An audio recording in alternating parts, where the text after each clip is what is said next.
الحمد لله حمدا تنجلي بها ظلمات الآلام، والصلاة والسلام على سيدنا محمد قمر التمام،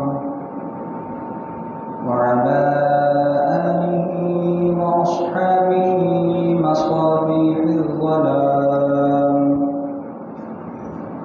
وعلى المهتدين بأنوارهم إلى يوم القيام. أما بعد، فأعوذ بالله من الشيطان الرجيم. بسم الله الرحمن الرحيم. لقد جاءكم رسول من أنفسكم عزيز عليه ما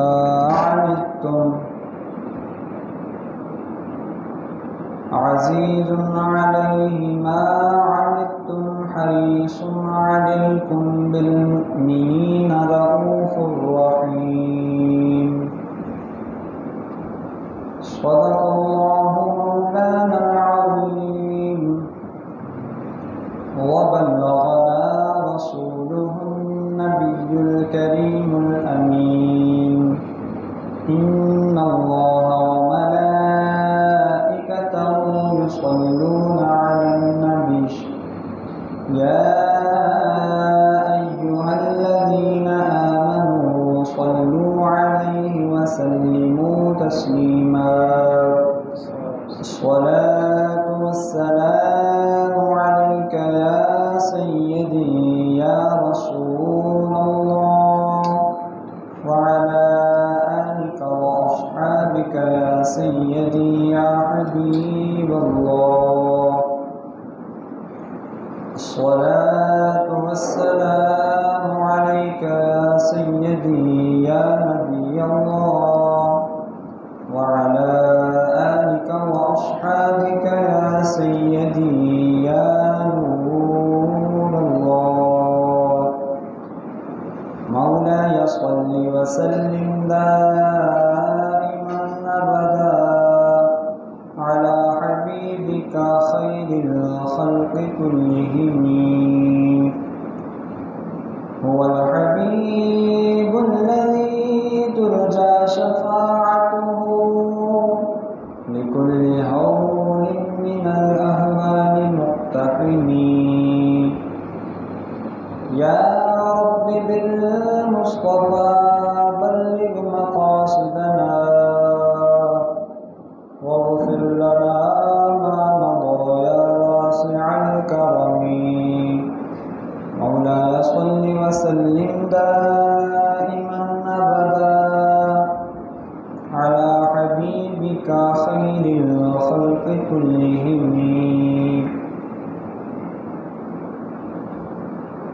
اللہ تعالیٰ کی حمد و ثنا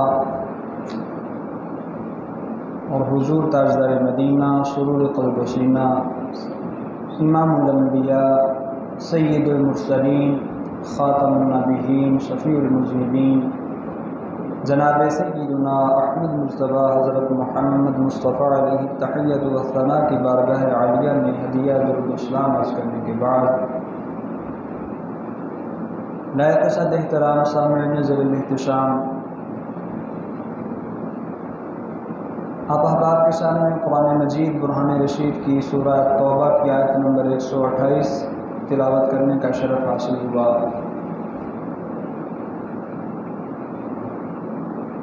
اللہ رب العزت کی بارگاہ میں دعا ہے اللہ تعالیٰ نے حق سچ بیان کرنے کی توفیق نصیب فرمائے اور ہم سب کو سنا کر عمل پیرا ہونے کا جذبہ عطا فرمائے۔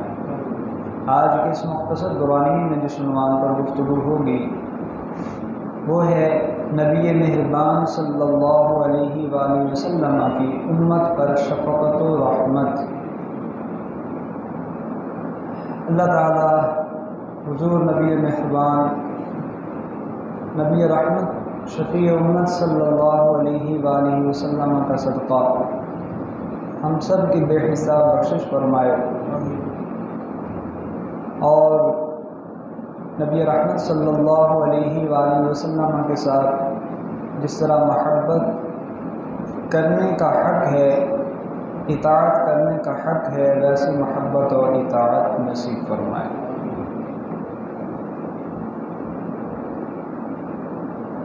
میں نے جو آیہ کریمہ تلاوت کی، اس کے حوالے سے حضرت ابی بن کعب رضی اللہ تعالیٰ عنہ جو حضور علیہ السلام کے صحابی ہیں، ان کے حوالے سے امام سعدی تفسیر سعدی کے امام بغوی تفسیر بغوی کے اندر نقل فرماتے ہیں، انہوں نے فرمایا کہ قرآن مجید کا جو سب سے آخری حصہ، جو سب سے آخر میں نازل ہوا، یہ سورہ توبہ کی یہی 2 آیات کریمہ ہیں۔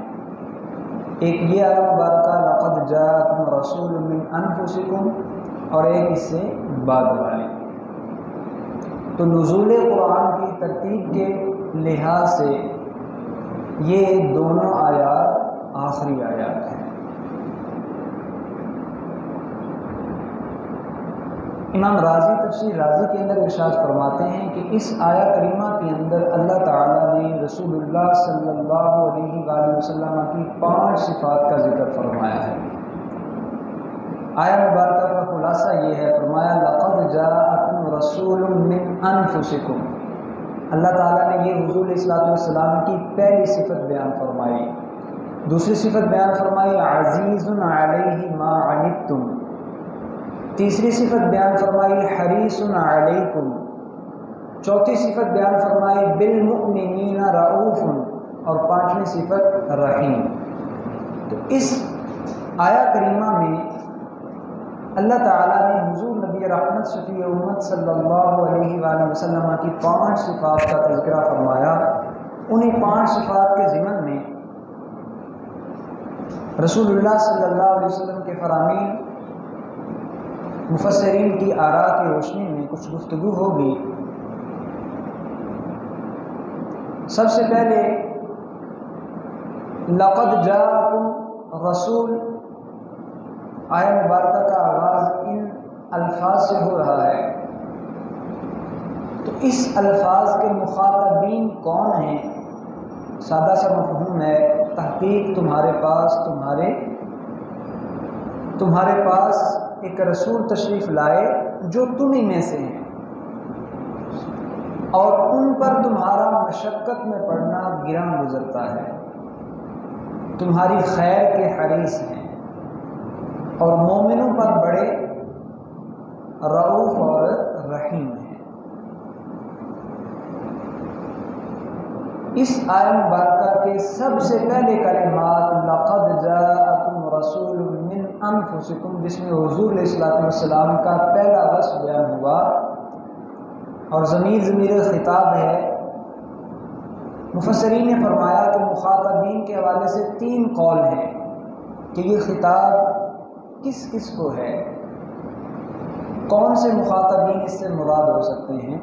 تو سب سے پہلے قول کے حوالے سے فرمایا کہ اس کے مخاطبین اہل مکہ ہیں۔ امام مقاتل نے یہ قول فرمایا ہے، اور تفسیر ماتریدی کے اندر امام ابو منصور ماتریدی رحمہ اللہ تعالی نے اس قول کو نقل فرمایا ہے، یعنی یا اہل مکہ قد جاءکم رسول من انفسکم تعرفونہ ولا تنکرونہ۔ اے اہل مکہ، تمہارے پاس تمہیں میں سے ایک رسول تشریف لائے ہیں جن کو تم پہچانتے ہو، جن سے تم ناواقف نہیں ہو، انجان نہیں ہو، تم انہیں جانتے ہو۔ دوسرا قول فرمایا کہ اس سے خطاب تمام اہل عرب کو ہے، صرف اہل مکہ کو نہیں ہے۔ اس آیہ مبارکہ کا مخاطبی تمام اہل عرب ہیں، اور یہ جو فرمایا لقد جاءکم رسول من انفسکم، مراد اس سے حضور نبی رحمت شفیع امت صلی اللہ علیہ وسلم کی ذات گرامی ہے۔ لیکن یہ معنی کیسے صحیح ہوگا کہ اس سے مراد تمام اہل عرب کو خطاب ہے، فرمایا کہ دراصل حضور علیہ الصلوۃ والسلام کا جو قبیلہ ہے اس کی اصل عرب کے تمام قبائل کے اندر موجود تھی، تو عرب کے تمام قبائل کے اندر اصل موجود ہونے کی وجہ سے ہی فرمایا من انفسکم، اے اہل عرب تمہیں میں سے، تمہارے قبائل میں سے ایک قبیلے سے یہ رسول تمہارے پاس تشریف لائے ہیں۔ اور تیسرا قول فرمایا کہ اس سے خطاب تمام انسانوں کو ہے، ہر ایک کو اس آیت مبارکہ کے اندر مخاطب کیا گیا ہے، جو بھی قرآن مجید پڑھنے والا ہے، سننے والا ہے، وہ اس کا مخاطب ہے۔ یعنی لقد جاءکم رسول من انفسکم، پھر اس صورت میں مطلب کیا ہوگا؟ یعنی اے تمام انسانوں، تمہارے پاس ایک رسول آیا جو تمہارے جیسا بشر ہے، لیکن وہ بے مثل ہے۔ تو یہ لقد جاءکم رسول من انفسکم، جاءکم کا جو مخاطبین ہے اس کے حوالے سے مفسرین نے 3 قول بیان فرمائے، اہل مکہ کو خطاب ہے، اہل عرب کو خطاب ہے، تمام انسانوں کو خطاب ہے۔ اس کے بعد اگلے کلمات من انفسکم، اس کے حوالے سے امام ابو منصور ماتریدی رحمہ اللہ تعالی نے ہی 4 اقوال بیان فرمائے کہ من انفسکم سے کیا مراد ہے۔ تو فرمایا من انفسکم کا مطلب ہے من البشر، یعنی انسانوں میں سے تمہارے پاس ایک رسول تشریف لائے۔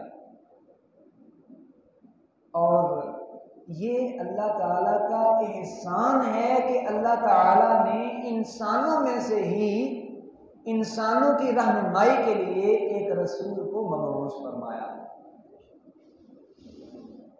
اگر وہ رسول انسان نہ ہوتے تو پھر ابلاغ و تبلیغ کے معاملات میں پریشانی کا سامنا ہو سکتا تھا۔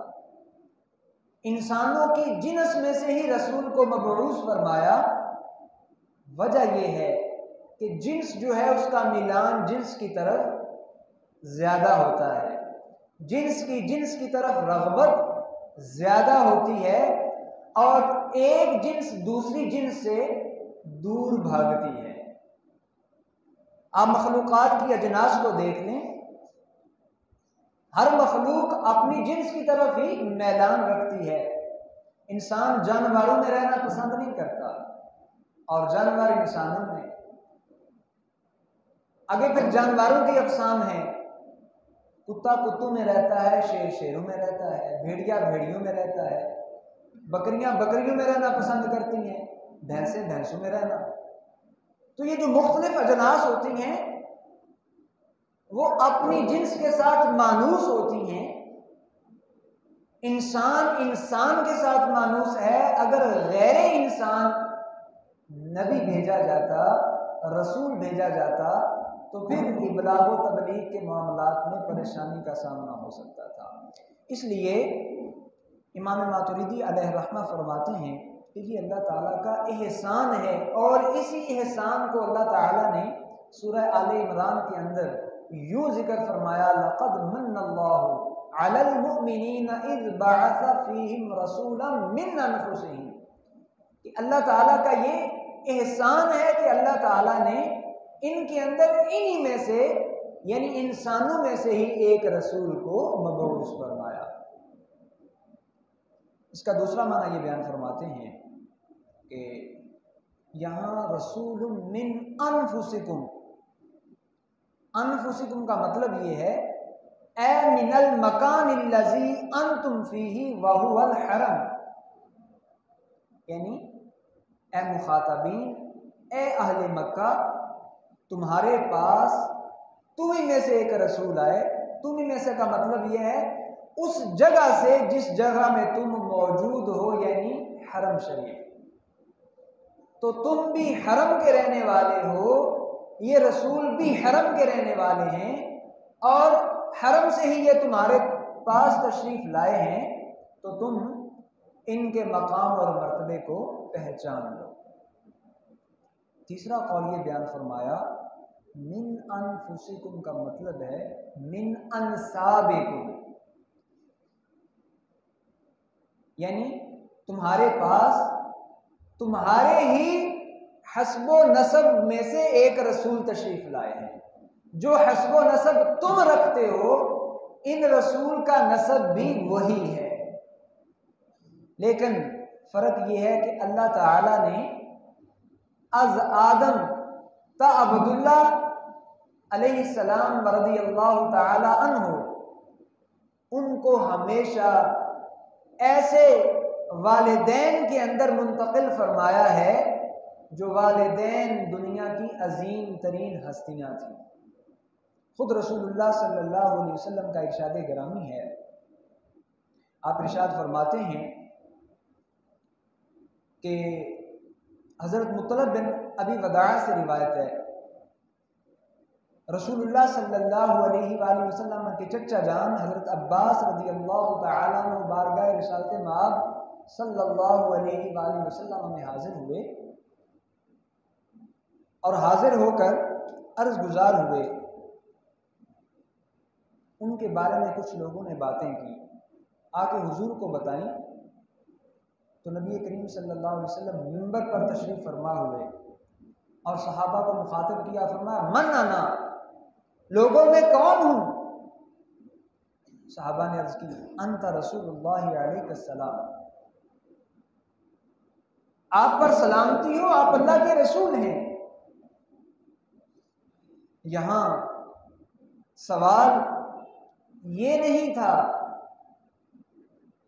جیسا کہ خود رسول اللہ صلی اللہ علیہ وسلم کے جواب سے یہ بات ظاہر ہے، حضور علیہ الصلوۃ والسلام اپنے منصب رسالت کے حوالے سے سوال نہیں فرما رہے تھے، بلکہ اپنے نسب پر بات فرمائی۔ سیدنا آدم علیہ نبینا علیہ الصلوۃ والسلام سے لے کر اپنی آمد تک اپنے سارے سلسلہ نسب کو اور میلاد کو بیان فرمایا۔ فرمایا انا محمد بن عبداللہ بن عبد المطلب ان اللہ خلق الخلق فجعلنی فی خیرہم فرقہ ثم جعلهم فرقتین فجعلنی فی خیرہم فرقہ ثم جعلهم قبائل فجعلنی فی خیرہم قبیلہ ثم جعلهم بیوتا فجعلنی فی خیرہم بیتا وخیرہم نفسا او کما قال۔ فرمایا لوگوں سنو، تم میرے چچا جان کے بارے میں بات کرتے ہو، ان کا اور میرا نسب ایک ہی ہے، میں محمد ہوں، عبداللہ کا بیٹا ہوں، عبد المطلب کا پوتا ہوں۔ اللہ تعالیٰ نے جب مخلوق کو پیدا فرمایا تو مخلوق میں سے جو بہترین گروہ تھا اللہ تعالیٰ نے مجھے اس میں رکھا، اور پھر اس گروہ کے دو حصے کیے، ان میں سے جو بہترین حصہ تھا اللہ تعالیٰ نے مجھے اس میں رکھا، پھر اس حصے کے قبائل بنائے، ان میں سے جو بہترین قبیلہ تھا اللہ تعالیٰ نے مجھے اس میں رکھا، پھر اللہ تعالیٰ نے ان کے گھر بنائے، اور ان گھروں میں سے جو بہترین گھر تھا اللہ تعالیٰ نے مجھے اس میں رکھا۔ لوگوں سن لو، میں گھر کے اعتبار سے اور ذات کے اعتبار سے تم سب سے بہتر ہوں۔ تو یہاں امام ماتریدی علیہ رحمہ فرماتے ہیں من انفسکم سے مراد حضور علیہ الصلوۃ والسلام کا نسب مبارک ہے، کہ حضور علیہ الصلوۃ والسلام یہاں مخاطبین کو ذکر کر کے یہ ارشاد فرمایا جا رہا ہے کہ یہ جو نبی تم میں تشریف لائے، یہ رسول تمہارے اندر تشریف فرما ہوئے، ان کا نسب تمہارے انساب میں سے ہی ہے۔ اور تیسرا قول یہ بیان فرمایا کہ یہاں چوتھا قول یہ ذکر فرمایا کہ من انفسکم کا مطلب ہے یعنی من العربی امیا، کہ حضور علیہ الصلوۃ والسلام اہل عرب میں سے ہی ہیں، اور جس طرح اہل عرب امی ہیں ویسے ہی آپ بھی امی ہیں۔ یعنی کسی سے نہ تو کچھ سیکھا، نہ کچھ پڑھا، نہ کسی سے لکھنا سیکھا، نہ کسی سے پڑھنا سیکھا، تو آپ کیا ہیں؟ امی ہیں۔ قرآن مجید میں آپ کے اس وصف کو یوں بیان فرمایا گیا: النبی الامی الذی یجدونہ مکتوبا عندہم فی التوراۃ والانجیل۔ وہ نبی جو امی ہیں، جن کو یہ اپنے پاس لکھا ہوا پاتے ہیں، جن کا ذکر تورات میں بھی موجود ہے، جن کا ذکر انجیل میں بھی موجود ہے۔ تو من انفسکم کے حوالے سے علماء نے ان 4 معنی کا تذکرہ فرمایا کہ ان میں سے ایک تو یہ ہے کہ حضور علیہ الصلوۃ والسلام، من انفسکم کا مطلب ہے من البشر، اور من انفسکم کا دوسرا مطلب یہ ہے اس مکان سے آپ تشریف لائے جس مکان کے رہنے والے تم ہو، یعنی حرم سے۔ تیسرا مطلب یعنی من انسابکم، ان کا نسب اور تمہارا نسب ایک ہی ہے۔ اور چوتھا قول یہ بیان فرمایا کہ من العرب امیا، آپ عرب میں سے تشریف لائے اور آپ امی ہیں۔ اس کے بعد آپ کے جو اگلے اوصاف کا ذکر ہوا، عزیز علیہ ما عنتم، حضور علیہ الصلوۃ والسلام کو تمہارا مشقت میں پڑ جانا گراں گزرتا ہے۔ حضور علیہ الصلوۃ والسلام پر یہ چیز بھاری گزرتی ہے، لیکن حضور علیہ الصلوۃ والسلام امت پر اس قدر شفیق ہیں، اس قدر مہربان ہیں۔ آپ کے فرمان کا مفہوم ہے جب بھی مجھے 2 چیزوں میں سے ایک کو چننے کا اختیار دیا گیا تو میں نے ان 2 میں سے اس چیز کا انتخاب کیا جس میں امت کے لیے آسانی ہے۔ سنن ترمذی کی روایت ہے، آپ نے ارشاد فرمایا لولا ان اشق علی امتی لامرتهم بالسواک عند كل وضوء، او کما قال، اگر میں اپنی امت کے لیے اس عمل کو دشوار نہ سمجھتا تو میں اپنے ہر امتی کو ہر نماز کے وضو کے لیے مسواک کرنے کا حکم دیتا۔ وضو کی طرح مسواک بھی فرض ہو جاتی، لیکن امت کی آسانی کے لیے، امت پر شفقت و مہربانی فرماتے ہوئے آپ نے آسانی کا انتخاب فرمایا، اور فرماتے ہیں میری یہ خواہش ہے، میرا یہ دل کرتا ہے کہ میں عشاء کی نماز رات کے 3/4 حصے میں ادا کروں، لیکن پھر امت پر شفقت اور آسانی کی وجہ سے اسے جلدی ادا کروں۔ نمازوں کا معاملہ ہی دیکھ لیں، کہاں 50 اور کہاں 5، امت کی شفقت اور آسانی پیش نظر ہے۔ حج کا معاملہ دیکھ لیں، جب آپ حج کی فرضیت کا اعلان کرتے ہیں تو ایک صحابی عرض کرتے ہیں حضور کیا ہر سال حج فرض ہے؟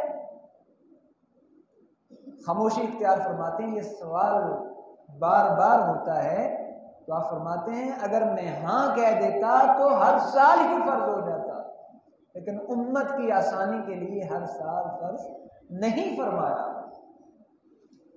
اور ہر کسی کے لیے بھی فرض نہیں ہے، فرض صرف اسی کے لیے ہے جو صاحب استطاعت ہوگا، من استطاع الیہ سبیلا۔ تو آپ امت کو مشقت میں دیکھنا آپ پر ناگوار گزرتا ہے، ہمیشہ امت کی آسانی کے تابع۔ اس کی علماء نے اور بھی تفسیریں فرمائی، امت کا ہدایت کو چھوڑ دینا آپ کو ناگوار گزرتا ہے، امت کا کفر کی طرف جانا آپ کو ناگوار گزرتا ہے،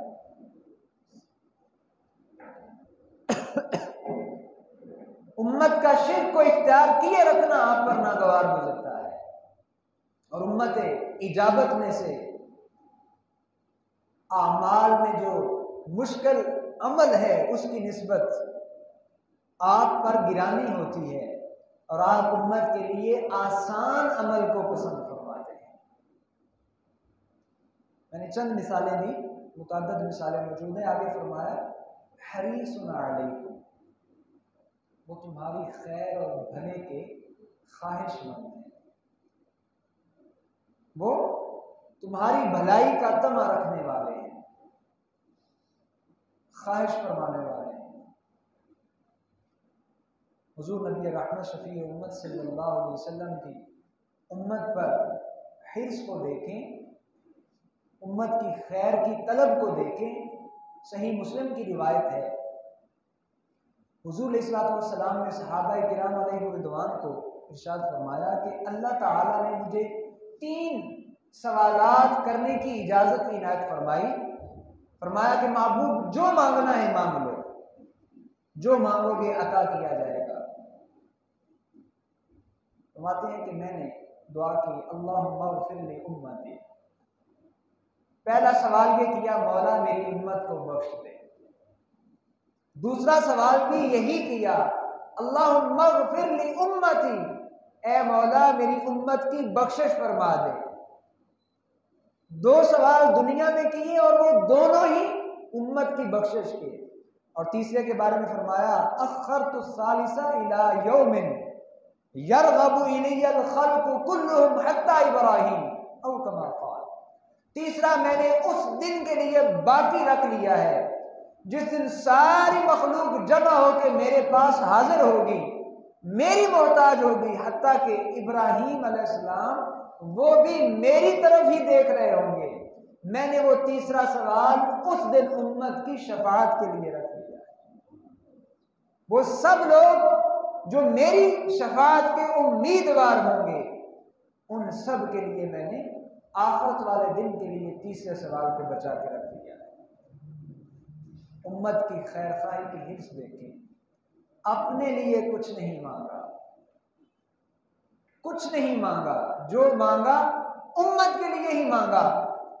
اس حدیث پاک کو نقل کرنے کے بعد اعلیٰ حضرت عظیم المرتبت امام اہل سنت مجدد دین و ملت الشاہ امام احمد رضا خان علیہ رحمت الرحمن ارشاد فرماتے ہیں لوگوں دیکھ لو، محبوب کی امت کے ساتھ شفقت اور مہربانی دیکھو، امت کے ساتھ رحمت اور محبت دیکھو کہ اللہ تعالیٰ نے اختیار عطا فرمایا محبوب جو مانگنا ہے مانگ لو. لیکن محبوب نے اپنے لیے کچھ نہیں مانگا، اپنی ذات کے لیے کوئی سوال نہیں کیا، اپنے اہل و عیال کے لیے کوئی سوال نہیں کیا.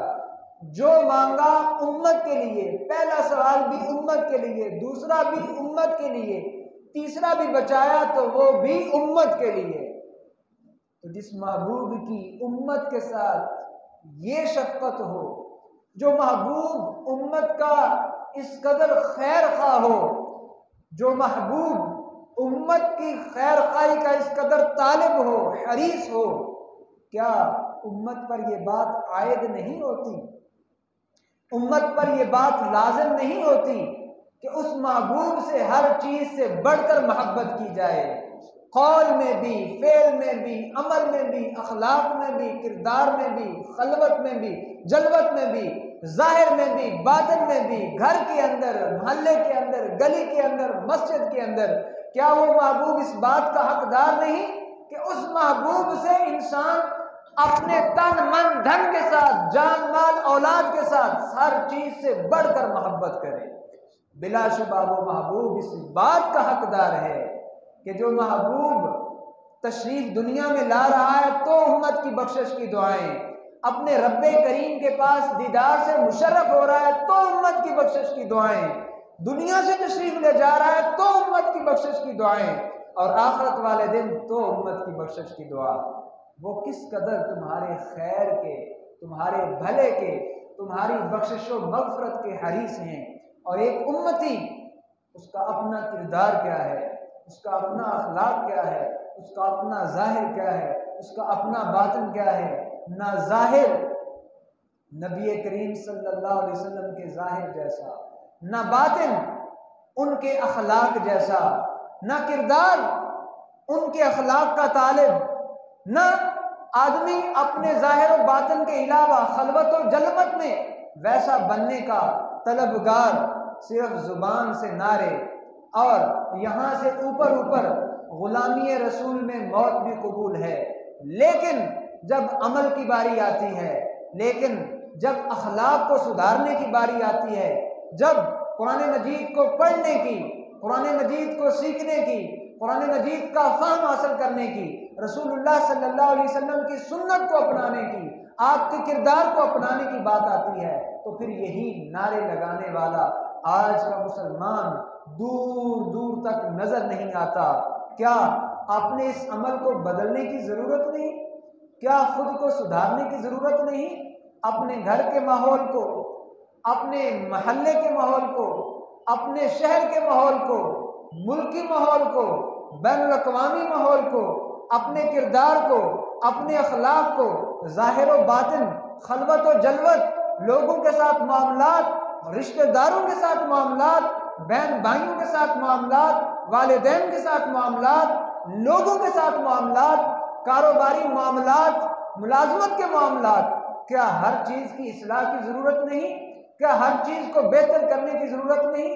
یقیناً جس محبوب کے ہم غلام ہیں، جو اس قدر ہماری خیر کے طالب ہیں، ہمارا بھی فرض بنتا ہے کہ ہم بھی اس محبوب صلی اللہ علیہ وآلہ وسلم کے لائے ہوئے احکامات کو، لائی ہوئی سنن کو، لائی ہوئی چیزوں کو اپنی زندگی کے اندر اس قدر راسخ کر لیں کہ ہمارے کردار کو دیکھ کر ہی کوئی غیر یہ کہہ اٹھے کہ یہ تو اس ہستی کا غلام ہے جس ہستی نے دنیا کے اندر آ کر انقلاب برپا کر دیا، جس ہستی سے بڑی ہستی دنیا میں کوئی نہیں، جس کے لیے بزرگان دین یہ کہہ گئے بعد از خدا بزرگ توئی، قصہ مختصر۔ تو اس ہستی کے کردار کو بھی اپنانے کی ضرورت ہے، اخلاق کو بھی اپنانے کی ضرورت ہے، اور اس ہستی کے ساتھ دل و جان سے بڑھ کر پیار کرنے کی بھی ضرورت ہے۔ اور آگے ارشاد فرمایا حضور علیہ الصلوۃ والسلام کے دیگر اوصاف میں سے بالمؤمنین رؤوف الرحیم، حضور مومنوں پر بڑے رؤوف بھی ہیں اور رحیم بھی ہیں۔ حضرت محمد بن جبیر بن مطعم اپنے والد گرامی سے روایت کرتے ہیں، نبی کریم صلی اللہ علیہ وسلم نے ایک موقع پر اپنی شان خود بیان کرتے ہوئے ارشاد فرمایا، قال لی اسماء، فرمایا میرے کئی نام ہیں، انا محمد و احمد و انا الماحی الذی یمحو اللہ بی الکفر و انا الحاشر الذین یحشر النساء علی قدمی وانا العاقب الذی لیس بعدہ احد وقد سماه اللہ رؤوفا رحیما۔ ان اوصاف کے تحت حضرت جبیر بن مطعم حضور علیہ الصلوۃ والسلام سے اس روایت کو نقل کرتے ہوئے ارشاد فرماتے ہیں، حضور نے فرمایا میرے کئی نام ہیں۔ کثرت نام بھی شخصیت کی فضیلت پر دلالت کرتے ہیں۔ جو شخصیت، جو ذات جس قدر اعلیٰ اور بلند مرتبوں کی حامل ہوتی ہے، اس کے نام بھی اتنے ہی زیادہ ہوا کرتے ہیں۔ تو حضور نے فرمایا میرے کئی نام ہیں، میں محمد ہوں، میں احمد ہوں، میں ماحی ہوں۔ خود مطلب بھی بیان فرمایا، ماحی وہ ہوتا ہے جس کے ساتھ کفر کو مٹا دیا جاتا ہے۔ فرمایا اللہ تعالیٰ میرے ذریعے کفر کو مٹاتا ہے۔ فرمایا میں حاشر ہوں، اور میرے ہی قدموں پر عورتوں کو اٹھایا جائے گا، انسانوں کو اٹھایا جائے گا۔ اور فرمایا میں عاقب ہوں، اور عاقب وہ ہوتا ہے جس کے بعد اور کوئی نہیں ہوتا، وہی آخری ہوا کرتا ہے۔ میں آخری نبی ہوں۔ اور حضرت جبیر فرماتے ہیں کہ اللہ تعالیٰ نے آپ کو رؤوف بھی فرمایا ہے، رحیم بھی فرمایا ہے۔ اور ایک دوسری روایت کے اندر ارشاد فرمایا، حضرت اکرمہ سے روایت ہے، فرماتے ہیں رسول اللہ صلی اللہ علیہ وسلم نے فرمایا جبریل علیہ السلام حضور نبی رحمت صلی اللہ علیہ وسلم کی خدمت اقدس میں حاضر ہوئے اور آ کر کہا یا محمد ان ربک یقرئک السلام۔ یہ واقعہ اس وقت کا ہے جب حضور علیہ السلام طائف میں تشریف لے گئے اور اہل طائف نے آپ پر جو زیادتی کی، اس کے بعد اللہ تعالیٰ نے سیدنا جبریل علیہ نبینا علیہ الصلوۃ والسلام کو حضور کی خدمت میں بھیجا اور ساتھ ہی ایک فرشتے کو بھی بھیجا. عرض گزار ہوئے سلام، اللہ تعالیٰ حضور کو سلام کہتا ہے اور یہ فرماتا ہے ھذا ملک الجبال، اے میرے محبوب یہ فرشتوں، یہ پہاڑوں کا فرشتہ ہے. قد ارسلہ الیک، یہ اس مالک نے تیری طرف بھیجا ہے اے محبوب. وامرہ الا یفعل شیئا الا بامرہ، حضور اللہ تعالیٰ نے اس فرشتے کو آپ کے حکم کے تابع فرما دیا ہے. آپ اسے جو حکم فرمائیں گے یہ وہی کرے گا.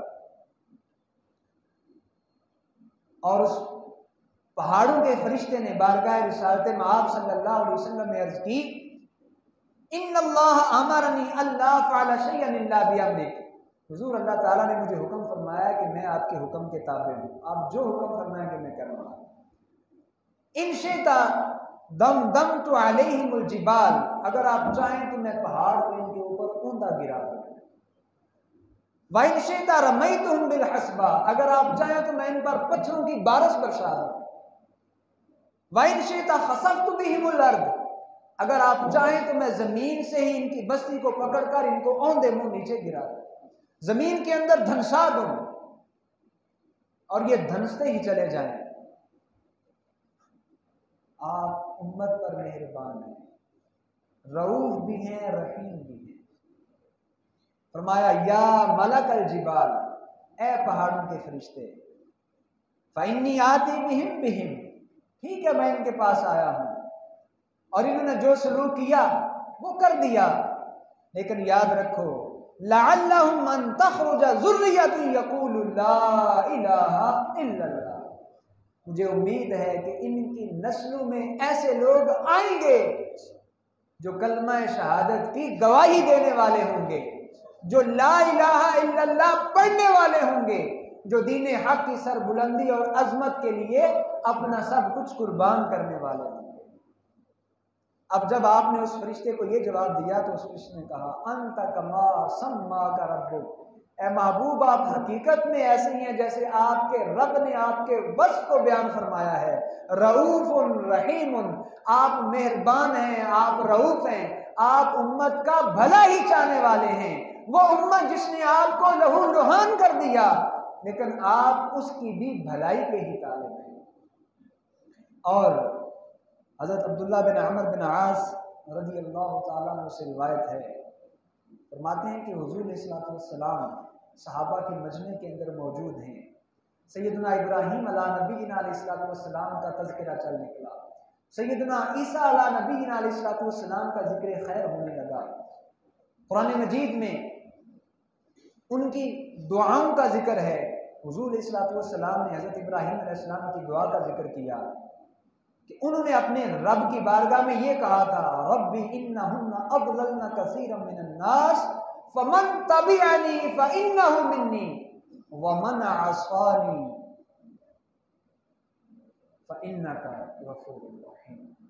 مولا یہ لوگ جو ہیں انہوں نے اکثر لوگوں کو گمراہ کر دیا ہے، راہ راست سے ہٹا دیا ہے، اور یہ لوگوں کو تیری ذات کی طرف آنے سے روکنے والے ہیں.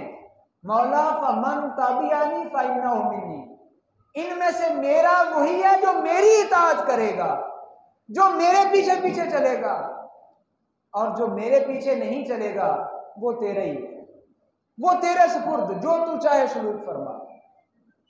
تیرا وصف یہ ہے تو بخشنے والا بھی ہے، رحم فرمانے والا.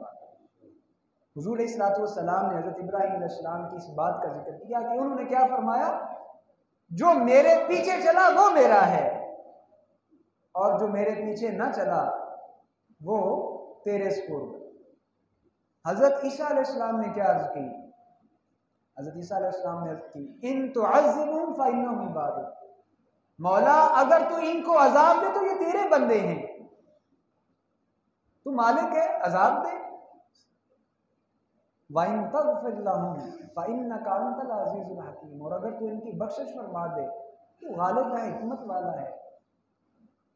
یعنی انہوں نے اپنی امت کے لیے بخشش کا اس انداز میں سوال نہیں کیا، اللہ کے سپرد کر دیا. کیا کہا؟ مولا ان تعذبهم فإنهم عبادک، اگر تو انہیں عذاب دے تیرے بندے عذاب دے، اور اگر تو معاف فرما دے تو غالب ہے، حکمت والا ہے۔ اب ان دونوں انبیاء کی اس صورتحال کا ذکر کرنے کے بعد حضرت عبداللہ بن عمر فرماتے ہیں وَبَكَى، حضور علیہ الصلوۃ والسلام کی مبارک آنکھوں سے آنسو جاری ہو گئے کہ دیکھیں وہ خلیل اللہ ہیں، کتنا بڑا مقام اور مرتبہ ہے، لیکن کیا عرض کر رہے ہیں؟ فَمَن تَبِعَنِي فَإِنَّهُ، جو میرے پیچھے چلے گا بس وہی میرا ہے، اور وہ روح اللہ ہیں۔ وہ کیا کہہ رہے ہیں؟ تُعَذِّبْهُمْ فَإِنَّهُمْ عِبَادُكَ، مولا اگر تو ان کو عذاب دے وہ تیرے بندے ہیں۔ آپ کی آنکھوں سے آنسو جاری ہیں، روتے جا رہے ہیں، روتے جا رہے ہیں، بقا کا لفظ ارشاد فرمایا، روتے جا رہے ہیں۔ حضرت عبداللہ بن عمر بن عاص فرماتے ہیں فقال اللہ عز وجل، اللہ عز وجل نے پھر ارشاد فرمایا یا جبریل اذهب الى محمد، جبریل جلدی جاؤ میرے محبوب کی خدمت میں حاضری دو، میرے محبوب کے کاشانہ اقدس پر پہنچو، وَرَبُّكَ عَالَمٌ فَسَلْهُ مَا يُبْكِي، آپ کا رب جانتا ہے وہ کیوں رو رہے ہیں، لیکن جا کے پھر بھی ان سے پوچھو انہیں کس چیز نے رلایا، وہ کیوں رو رہے ہیں؟ فَسَلْهُ مَا يُبْكِيكَ، فَأَتَاهُ جبریل علیہ السلام، حضرت جبریل علیہ السلام آپ کی خدمت اقدس میں حاضر ہوئے، فَسَأَلَهُ فَأَخْبَرَهُ رسول اللہ صلی اللہ علیہ وسلم بما قال، انہوں نے جب آ کر پوچھا تو حضرت جبریل علیہ السلام کو حضور علیہ السلام نے جواب دیا کہ ان دونوں انبیاء کرام علیہ السلام کی صورتحال کا ذکر کیا، اور جو معاملہ تھا اپنی امت کے حوالے سے وہ بھی بیان فرمایا۔ وَهُوَ أَعْلَمُ، حضرت جبریل علیہ السلام کو بتایا، اور ساتھ ہی راوی کے یہ الفاظ ہیں اللہ جانتا ہے جو کچھ آپ فرما رہے تھے، جو کچھ آپ کے دل کے اندر موجود تھا، جس چیز نے آپ کو رلایا تھا۔ فقال اللہ یا جبریل اذهب الى محمد فقل انا سنردیک فی امتک ولا نسوک، او کما قال، جبریل علیہ السلام واپس پہنچے، بارگاہ رب العزت میں جا کر ساری رویداد سنا دی۔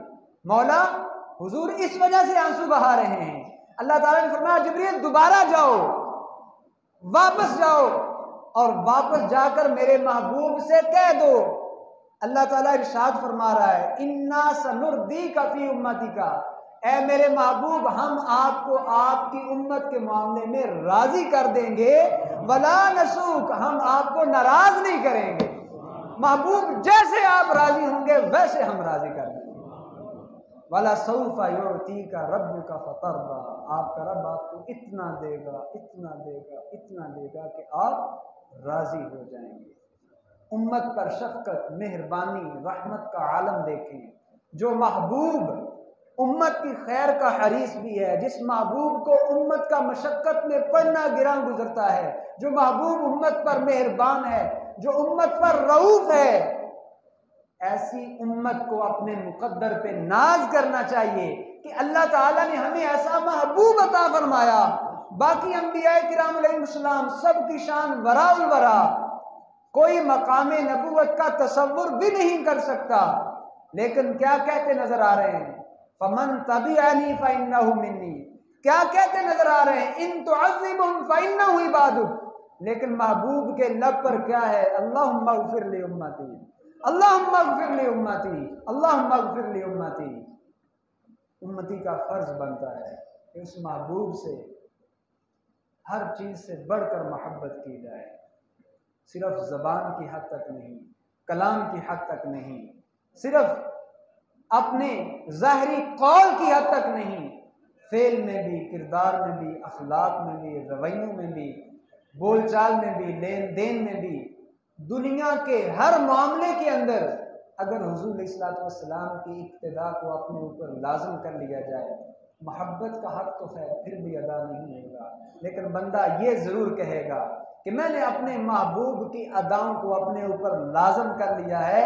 جس شخص کے دل میں محبوب کی جتنی محبت ہوا کرتی ہے وہ اپنی ذات پر محبوب کے رنگ کو اسی قدر چڑھایا کرتا ہے۔ تو محب کا حلیہ بتاتا ہے، اس کا کردار اور اخلاق بتاتا ہے کہ یہ اپنے محبوب کے ساتھ دعوی محبت میں سچا بھی ہے کہ نہیں۔ محبوب کی محبت کا عالم تو آپ نے ملاحظہ کر لیا، میں نے صرف چند چیزیں آپ کے سامنے رکھی۔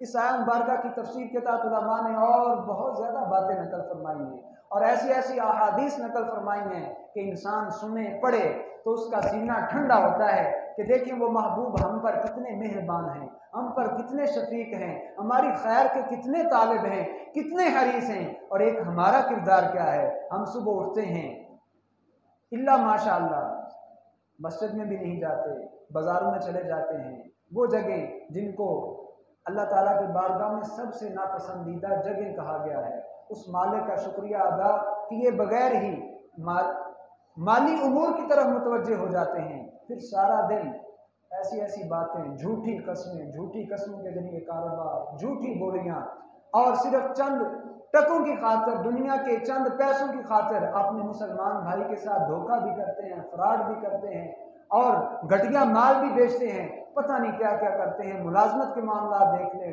وقت پر ڈیوٹی پر نہیں جانا، وقت سے پہلے آ جانا ہے، جو ڈیوٹی ذمہ لگائی گئی ہے اس کو صحیح طریقے سے پورا نہیں کرنا۔